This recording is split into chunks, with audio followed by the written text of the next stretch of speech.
presented by One Films.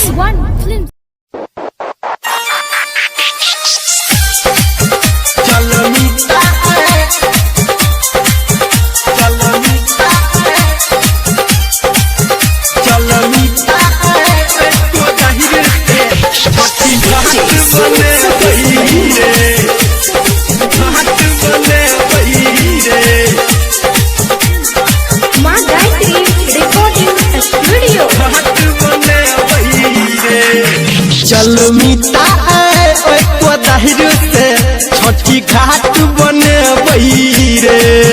चल मीता को दहिर से छठी घाट बने रे। चल बुढ़ना पोखर में आई मंगला पोखर में, बुढ़ना पोखर में आई मंगला पोखर में वो बाट बने रे। चल मीता को दहिर से छठी घाट बने रे। चल मीता को दहिर से छठी घाट बने रे।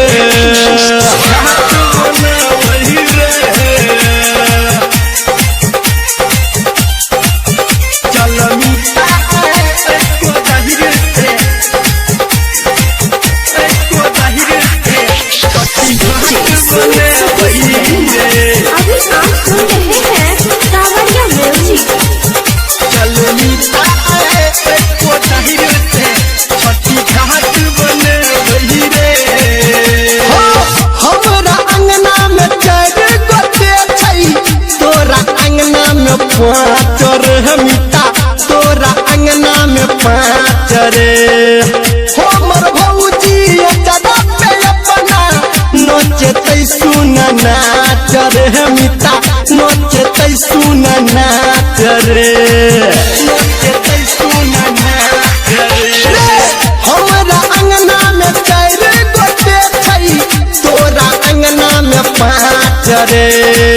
हमर भौजी जगह नचते मीता नाच रे।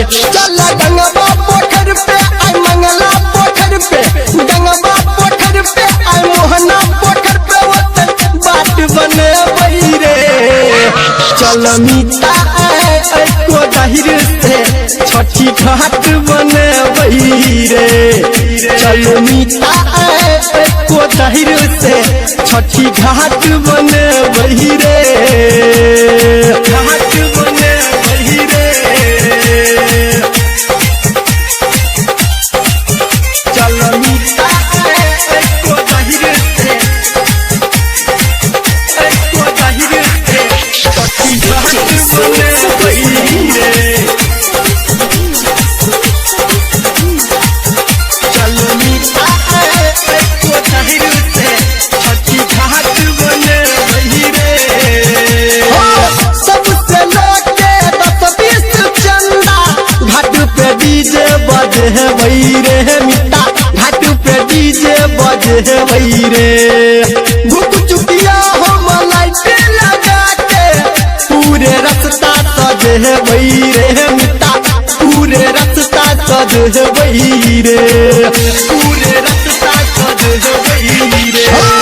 सबसे लोके 10-20 चंदा घाट पे डीजे बजे रे। भूख चुकिया हम लाइट लगा के पूरे रास्ता सजे रे। घर में नरा पोखर पे, निर्मलिया पोखर पे, गोतमा पोखर पे, सोनदैया पोखर पे वो बाट बने रे। चल मीता को दहिर से छठी घाट बने रे। चल मीता को दहिर से छठी घाट बने रे।